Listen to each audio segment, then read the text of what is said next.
पूर्व उप मुख्यमंत्री सचिन पायलट एसएमएस अस्पताल पहुंचे, जहां पर उन्होंने अस्पताल में भर्ती विधायक इंद्राज गुर्जर की कुशलक्षेम पहुंची। आपको बता दें कि इस दौरान पायलट के साथ एसएमएस मेडिकल कॉलेज के principal doctor Sudhir Bhandari, SMS अस्पताल अधीक्षक डॉक्टर विनय मल्होत्रा, अतिरिक्त अधीक्षक डॉक्टर प्रदीप शर्मा भी साथ उपस्थित रहे।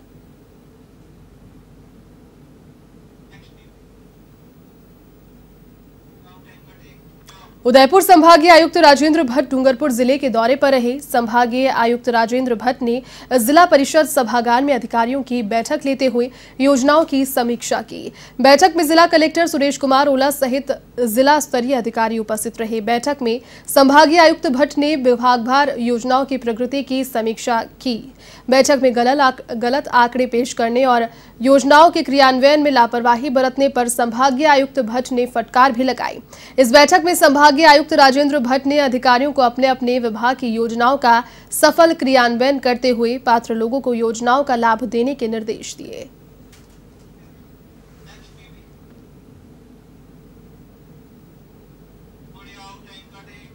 राजस्थान लोक सेवा आयोग की ओर से आयोजित एसआई परीक्षा में बीकानेर के बाद अब भीलवाड़ा में नकल गिरोह का खुलासा हुआ है। यहां की सुभाष नगर थाना पुलिस ने फर्जी अभ्यर्थी बिठाकर नकल करवाने वाले गिरोह को पकड़ा, जिसमें 2 आरोपियों को गिरफ्तार भी किया गया। इस गिरोह का सरगना दिल्ली का रहने वाला है और यह काम करने के लिए एक अभ्यर्थी 3 लाख रुपए ये अभ्यर्थी से लिए करते थे। आपको बता दें कि मामले की जानकारी देते हुए थाना प्रभारी पुष्पा कासोटिया ने कहा कि जयपुर कमिश्नरेट की विशेष टीम के निरीक्षक खलील अहमद ने पुलिस अधीक्षक को सूचना दी। एक व्यक्ति भीलवाड़ा में फर्जी परीक्षार्थी बनकर परीक्षा देने पहुंचा है, जिसे पूछताछ करने पर इस मामले का खुलासा हुआ।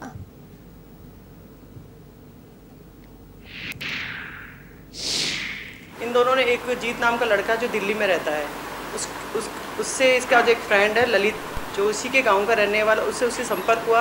इन चारों ने मिलकर एक डील की थी कि आप एग्ज़ाम के आधा घंटा पहले इनकी जगह कोई डमी ग्राहक एग्ज़ाम देने आएगा। इसके बदले भी इन्होंने 3 लाख का सौदा किया था। 15,000 रुपये जो कल खेमरा जो अजमेर एग्ज़ाम दे रहा था, उसने फ़ोन पे उस व्यक्ति को 15,000 रुपये फ़ोन पे कर दिया। आज इसका एग्ज़ाम होना था वीरेंद्र मीणा का। उससे पहले ही हमें इसकी भनक लगी तो हम इसको गिरफ्तार करके लाए हैं और इसकी सूचना हमने कल ही अलवेगेट थाने को दे दी थी, जो खेमराज एग्ज़ाम देने बैठा है। उसकी तलाशी ली, उसको भी अभी डिटेन करके हमने उसको पूछताछ के लिए बैठा लिया है। इसकी गिरफ्तारी हमने कल कर ली है, आगे तफ्तीश करेंगे।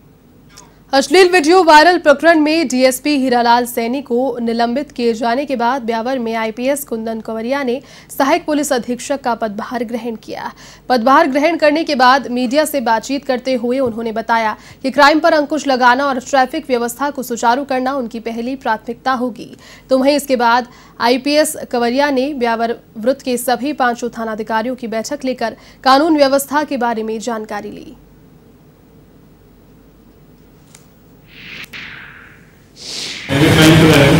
प्रिवेंटिव एक्शंस पर रहेगा, इन वाले कार्रवाई पर रहेगा। ट्रैफिक की व्यवस्था है, ट्रैफिक के इशू में उनको भी ध्यान रखना चाहिए।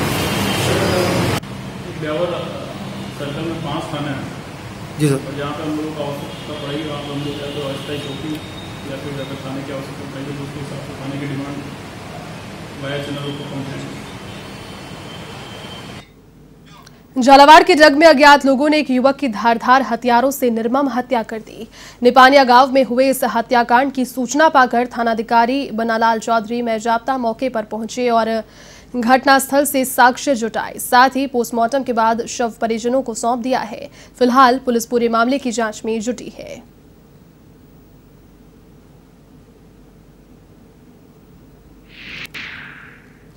आज मॉर्निंग में सूचना मिली थी कि गांव निपानिया में एक व्यक्ति मान सिंह पिता गंगाराम जाति सोनिया राजपूत की किसी अज्ञात व्यक्ति ने उसकी बाहर जो घुमटी थी उस पर सोए हुए की धारदार हथियार से काट कर हत्या कर दी है। इस सूचना पर हम पूछे, मौका मुआयना किया और समस्त मौके की कार्रवाई कर मृतक मान सिंह की का मेडिकल बोर्ड से डग में लाकर हॉस्पिटल में पोस्टमार्टम करवाया। बॉडी परिजनों की सुपुर्द कर दी गई है। अभी उसके भाई कृपाल सिंह ने अज्ञात जनों के खिलाफ मर्डर का मुकदमा दर्ज करवाया है। बीकानेर के नोखा में बीफ पकड़े जाने और धर्मांतरण के मामले को लेकर स्थानीय लोगों में खासा आक्रोश है। इसी के चलते विश्व हिंदू परिषद और बजरंग दल के कार्यकर्ताओं ने घंटाघर के पास एकत्रित होकर दोषियों के खिलाफ सख्त कार्रवाई की मांग की। तो वहीं लोगों के आक्रोश को देखते हुए पुलिस प्रशासन की ओर से मौके पर भारी पुलिस जाब्ता भी तैनात किया गया। आपको बता दें कि हाल ही में घट्टू गांव में धर्मांतरण का मामला सामने आया, जिसके बाद मामला लगातार तूल पकड़ता जा रहा है।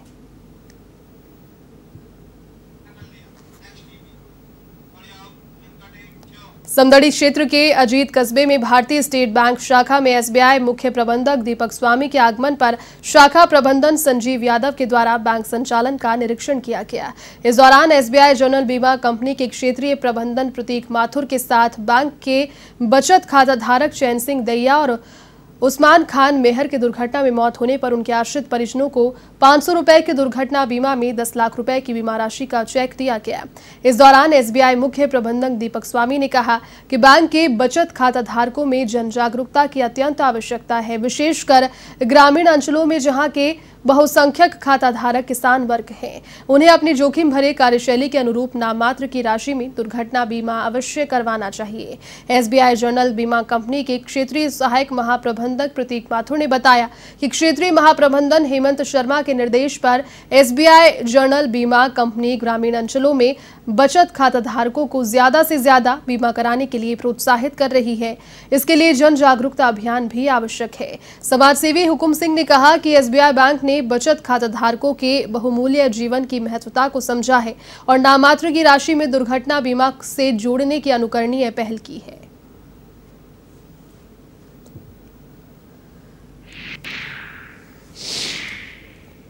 एसबीआई अजीत शाखा के अंदर पाई के 2 क्लेम दिए गए हैं 10 लाख रुपए के, जिसका सालाना प्रीमियम 500 रुपए था। एक्सीडेंटल दुर्घटना बीमा इसके तहत यहां पर 2 कस्टमर्स को क्लेम दिए गए हैं। पहला चैन सिंह भैया जिनकी नॉमिनी है धन्ना कंवर और उस्मान खान जिनकी नॉमिनी है हनु। सालाना प्रीमियम इसके अंदर 4 तरह से है। 100 रुपए में 2 लाख का बीमा है।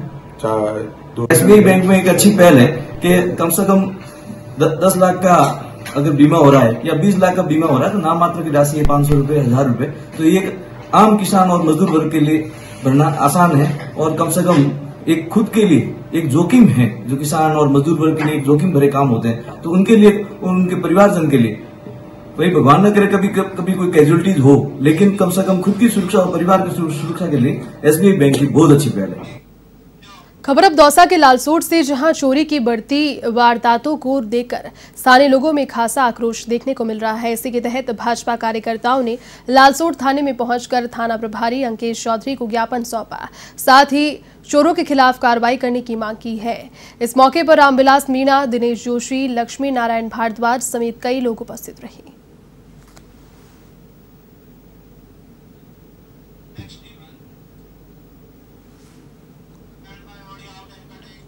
जालौर के अहौर पंचायत समिति सभागार में एसडीएम मसिंगा राम की अध्यक्षता में बैठक आयोजित की गई। इस बैठक में प्रशासन गांव के संघ अभियान को लेकर चर्चा की गई, जिसमें कैंप को लेकर तैयारियां, मामले का निस्तारण और साथ ही आमजन में अभियान का प्रचार प्रसार करने की बात हुई। साथ ही 18 सितंबर को आयोजित कोविड वैक्सीनेशन महाअभियान को 20,000 वैक्सीनेशन करवाकर अभियान को सफल बनाने का आह्वान किया गया। इस मौके पर सरपंच, जनप्रतिनिधि और ग्राम विकास अधिकारी उपस्थित रहे।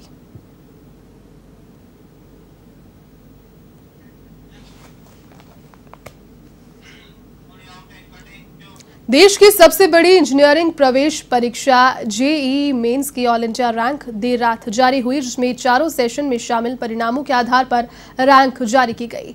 इस परीक्षा की ऑल इंडिया रैंक में एलन करियर इंस्टीट्यूट के स्टूडेंट्स ने एक बार फिर से श्रेष्ठता साबित की है। एलन के निदेशक ब्रजेश माहेश्वरी ने बताया कि मीडिया रिपोर्ट्स के अनुसार 18 स्टूडेंट्स को रैंक फर्स्ट घोषित किया है, जिसमें 6 स्टूडेंट्स एलन करियर इंस्टीट्यूट के क्लासरूम कोचिंग से हैं, जिसमें अंशुल वर्मा, सिद्धांत मुखर्जी, मृदुल गोयल, काव्या चोपड़ा, पुलकित गोयल और गुरामृत सिंह शामिल हैं, जिन्होंने अलग अलग जेईई मेंस सेशन में 300 में से 300 अंक प्राप्त किए। परिणामों में करीब 2.5 लाख स्टूडेंट्स को जेईई एडवांस के लिए पात्र घोषित किया जाएगा।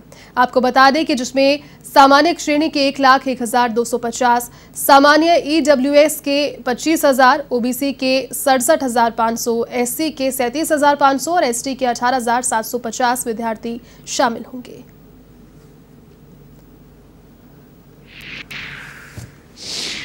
ये एक बहुत चुनौतीपूर्ण समय रहा और उस परिस्थिति में भी इन बच्चों ने जिस तरह से कोरोना काल में मेहनत करी है, कुछ इनको ऑनलाइन, कुछ लोग अपने यहाँ रह कर के पूरे रहे, अपनी इनकी दादी यहाँ रह कर के बच्चों के साथ में पूरा समय रही इस कठिन परिस्थिति में बॉम्बे से यहाँ आके। तो मैं तो बधाई देता हूँ और इनके सैल्यूट करता हूँ इन बच्चों की मेहनत को। वास्तव में कोटा को एक जो पहचान इन बच्चों के कारण ही मिलती है। बहुत बहुत बधाई इन सभी 6 बच्चों को जिन्होंने फर्स्ट रैंक प्राप्त करी है और कोटा के लिए तो ये खुशी का मौका है ही सही। मई 2019 में ज्वाइन किया था और तब से मैंने प्रेपरेशन यहीं से की है। तो जो ये लॉकडाउन का पीरियड था तब भी एलन का काफ़ी सपोर्ट मिला है इन टर्म्स ऑफ टीचर्स, जो रेगुलर टेस्ट होते थे उसका एनालिसिस, प्लस उसमें जो इम्प्रूवमेंट करना होता है उसको आइडेंटिफाई करना, वो सब मैंने यहीं से की है। और जो सपोर्ट मिली, आई थिंक रैंक जो आई है, मेरी उम्र 17 साल है और ये मेरा फर्स्ट अटैम्प्ट है। और जेई मेन का मैंने फर्स्ट अटैम्प्ट में ही 100% विद फुल मार्क्स लाया था, तो मैंने जेई मेन में एक ही अटैम्प्ट दिया था। माध्यमिक शिक्षा बोर्ड राजस्थान की ओर से प्रदेश की सबसे बड़ी परीक्षा रीट आगामी 26 सितंबर को आयोजित की जा रही है। ऐसे में बोर्ड की ओर से तैयारियों को अंतिम रूप दिया जा रहा है, जिसके तहत बोर्ड ने परिवहन और पुलिस विभाग के साथ बैठक आयोजित की। इस बैठक के बाद एसपी जगदीश प्रसाद शर्मा ने कहा कि हर जिले में 50,000 से ज्यादा विद्यार्थी आएंगे, जिसके लिए सुरक्षा समेत शहर की यातायात व्यवस्था को सही रखना बड़ी जिम्मेदारी होगी। ऐसे में परीक्षा को बिना किसी परेशानी के संपन्न करवाना बोर्ड और पुलिस के लिए चुनौती है।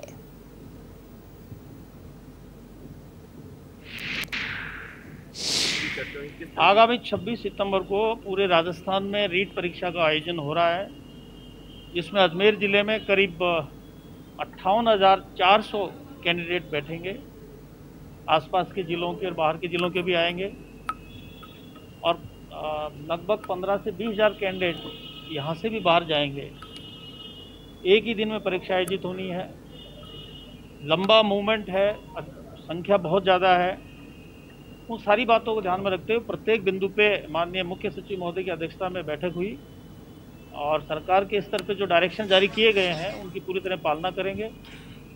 जहाँ तक पुलिस प्रबंध का सवाल है, प्रत्येक सेंटर पे हम कोशिश करेंगे कि कम से कम 2 सिपाही, 2 होमगार्ड और महिला कांस्टेबल, अगर 2 उपलब्ध नहीं है तो कम से कम 1 महिला कांस्टेबल प्रत्येक। खबर अजमेर से, जहां शहरी जनता को राहत पहुंचाने के लिए नगर निगम में प्रशासन शहरों के संग कैंप की शुरुआत की गई, जिसमें सभी विभागों के कर्मचारी लोगों की परेशानियों को दूर करते हुए नजर आए। इस दौरान नगर निगम उपायुक्त सीता वर्मा ने बताया कि प्रशासन शहरों के संग कैंप में नगरवासियों को आने वाली परेशानियों से राहत दी जाएगी। हालांकि बारिश और कोरोना की तीसरी लहर से बचने के लिए 15 सितंबर से 24 सितंबर तक नगर निगम में ही कैंप लगाया जाएगा।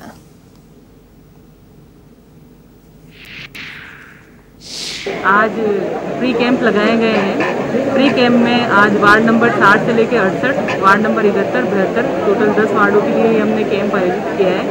इसमें आज हम आवेदन पट्टों के लिए आवेदन तैयार करा रहे हैं। हमारे सारी शाखाओं के वाईसी यहाँ बैठे हैं और इसके अलावा जो सरकार ने नगर मित्र अपॉइंट किए हैं, नगर मित्र भी यहाँ बैठे हैं और ऑनलाइन आवेदन पट्टों के, परमिशन के, नामांतरण के ये तैयार करवाए जा रहे हैं। कोरोना काल के बाद पर्यटन एक बार फिर से गुलजार होने लगा है। जयपुर के आसपास के पर्यटन स्थलों पर भी सैलानी पहुंच रहे हैं, तो वहीं सांभर लेक में नमक झील के पर भी पर्यटक पहुंच रहे हैं। इस वजह से नमक उत्पादन के लिए प्रसिद्ध सांभर झील अब पर्यटकों की पहली पसंद बनी हुई है। साथ ही प्रवासी पक्षियों की चहक से सांभर झील गुलजार हो रही है। इसके अलावा शाकंभरी माता मंदिर, देवयानी सरोवर और दादू दयाल जी की छतरी जैसे पर्यटन स्थल भी हैं। यहाँ साल भर देशी विदेशी पावनों का आना जाना लगा रहता है। राजस्थान का पर्यटन बाजार एक बार फिर से रफ्तार पकड़ चुका है। पर्यटन स्थलों पर भी रौनक लौटने लगी है, तो यही वजह है कि सांभर झील देशी विदेशी पर्यटकों को आकर्षित कर रही है। पर्यटक यहां सपरिवार घूमने आ रहे हैं। शनिवार और रविवार को सांभर झील आने वाले पर्यटकों की संख्या में लगातार इजाफा हुआ, तो वहीं झील में दर्जनों प्रजातियों के देशी विदेशी पक्षी प्रवास के लिए आते हैं, जिनकी तादाद भी बढ़ रही है। बर्ड लवर्स भी सांभर झील में इन पक्षियों को अपने कैमरे में क्लिक कर रहे हैं।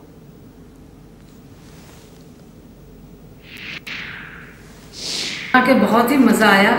हम लोग बहुत टाइम से घरों में बंद थे कोरोना के कारण, और जब हम लोग को मौका मिला तो हम कुछ 5 फ्रेंड्स का बर्थडे था, तो हमने सोचा चलो अपने ग्रुप को यहाँ सांभर घुमाने लाया जाए। और बिल्कुल हमारे एक्सपेक्टेशन पे खड़ा उतरा, बल्कि उससे कहीं ज़्यादा हमें मिला। 20 साल पहले मेरे हस्बैंड बैंक में हैं, वो नामा में उनकी पोस्टिंग हुई थी, तो मैं अक्सर यहाँ से निकलते थे, लेकिन आज पहली बार इतना सुंदर और इतना बढ़िया लगा कि ऐसे लगा जन्नत, बहुत बढ़िया, वेरी नाइस। ऐसे खुले वातावरण में आना और यहाँ का मौसम इतना अच्छा है और प्रदूषण रहित हवा है, शुद्ध हवा मिल रही है, जो कि हेल्थ के लिए बहुत ज़रूरी है और अपनी इम्यूनिटी को भी बूस्ट करती है। और मेरी सारी आज फ्रेंड्स आई है तो हम लोग बहुत एंजॉय कर रहे हैं।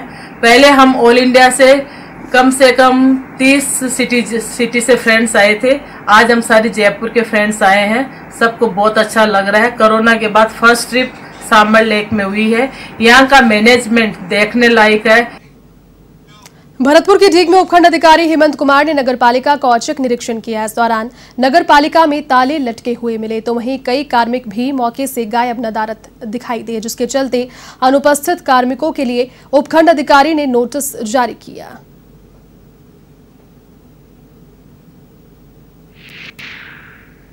चलते सरकारी ऑफिसों का निरीक्षण नहीं हो पा रहा था, उसी संदर्भ में एक 1 बाय 1 करके सरकारी ऑफिसों के निरीक्षण कर रहे हैं, जिसमें कार्मिकों की समय पे उपस्थिति सुनिश्चित की जा रही है। तो आज उसी संदर्भ में ईओ नगरपालिका का निरीक्षण किया है। 2-3 कर्मचारी अनुपस्थित मिले, उनको कारण बताओ नोटिस जारी कर दिया जाए। अखिल राजस्थान राज्य कर्मचारी संयुक्त महासंघ के बैनर तले कर्मचारियों ने अपनी 15 सूत्री मांगों को लेकर जिला कलेक्टर को ज्ञापन दिया।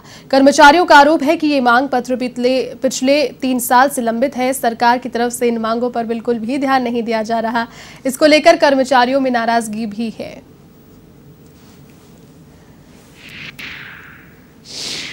जो वेतन कटौती की जा रही है उसको बंद की जाए और उसके अलावा जो सामंत कमेटी बनाई थी जिसमें वेतन सुधार के लिए, ग्रेड पे बढ़ाने के लिए, उस कमेटी ने अपनी रिपोर्ट कब की प्रस्तुत कर दी कि सरकार ने उस रिपोर्ट को अभी तक सार्वजनिक नहीं करते हुए जब कर्मचारी ने वापस मांग करी तो उसके लिए खेमराज चौधरी जी की अध्यक्षता में एक नई कमेटी का गठन करके कर्मचारी के साथ जो एक कुठाराघात कर रही है सरकार। तो कर्मचारी जगत चाहता है कि अब कमेटी के बाद में कमेटी कितनी कब तक कमेटियां बनाते रहेंगे। जब कमेटी आप पहले बना चुके हैं, उसकी रिपोर्ट आ चुकी है, तो या तो उसको सार्वजनिक करें, अगर उसमें कोई कमी पेशी है तो आप उसी को लागू करते हुए कर्मचारी हित की बात को देखते हुए उनकी वेतन सुधार करें, उनकी ग्रेड पे सुधार करें। खबर अब अजमेर के रामगंज इलाके से, जहां युवती से शादी का झांसा देकर दुष्कर्म करने का मामला सामने आया।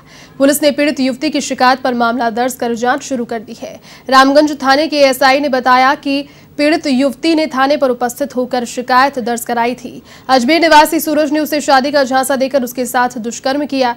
ऐसे में पुलिस ने पीड़ित युवती की शिकायत पर मामला दर्ज कर जांच प्रारंभ कर दी।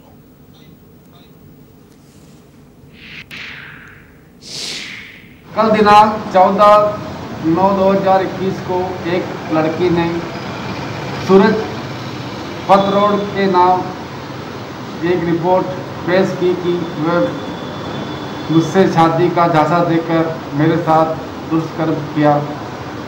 इस पर थाने पर मुकदमा 376 IPC में दर्ज कर अनुसंधान जारी है। नागौर की कुचामन सिटी में स्थानीय भाजपा नेताओं ने शहर में कानून व्यवस्था के मुद्दे पर मोर्चा खोल दिया है। भाजपा नेताओं का आरोप है कि शहर में कानून व्यवस्था लगातार बिगड़ती जा रही है। इस संबंध में भाजपा नेताओं ने कुचामन तहसीलदार को राज्यपाल के नाम ज्ञापन भी सौंपा। भाजपा नेताओं का आरोप है कि शहर में अवैध देह व्यापार भी काफी फल फूल रहा है, लेकिन पुलिस इस ओर कोई ध्यान नहीं दे रही।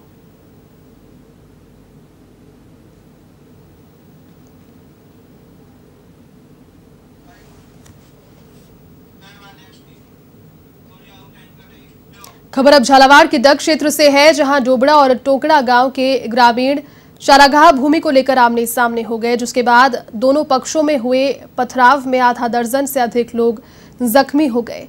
इसकी सूचना पर डीवाईएसपी ब्रजमोहन मीना मैजावता मौके पर पहुंचे। ग्रामीणों से समझाइश उन्होंने की, जहां टोकड़ा गांव के ग्रामीणों का आरोप है कि मंगलवार को भूमि की पैमाइश कर सीमा ज्ञान किया गया, जिसके बावजूद डोबड़ा गांव से 100 से अधिक ग्रामीणों ने अपनी मवेशियों को हमारी फसलों को चराने के लिए छोड़ दिया। जबकि डोबड़ा गांव वालों का आरोप है कि टोकड़ा के लोगों ने चारागाह भूमि पर अवैध अतिक्रमण कर फसल की बुआई की। ऐसे में कई बार प्रशासन को ज्ञापन देने के बावजूद सुनवाई नहीं हो रही, तो वहीं पुलिस ने मुकदमा दर्ज कर मामले की जांच प्रारंभ कर दी।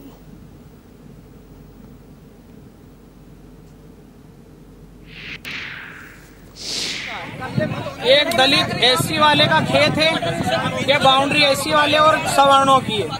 दलित होना इस देश में गुनाह हो गया है। डग पुलिस की मौजूदगी में हमारी फसलों को नष्ट किया जा रहा है, कानून की धज्जियां उड़ाई जा रही है।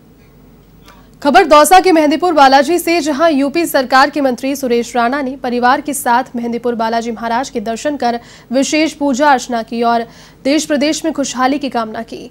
इस मौके पर मंदिर ट्रस्ट सचिव M.K. माथुर ने गन्ना मंत्री सुरेश राणा का स्वागत किया और मंदिर जीर्णोद्धार की जानकारी दी। मंत्री सुरेश राणा ने कहा कि बालाजी महाराज के प्रति उनके परिवार की गहरी आस्था है। ऐसे में बालाजी महाराज के दर्शन से सभी दुख दूर हो जाते हैं। इस दौरान सीओ संतराम मीणा, थानाधिकारी गिरिराज प्रसाद समेत अतिरिक्त पुलिस जाब्ता भी मौजूद रहा।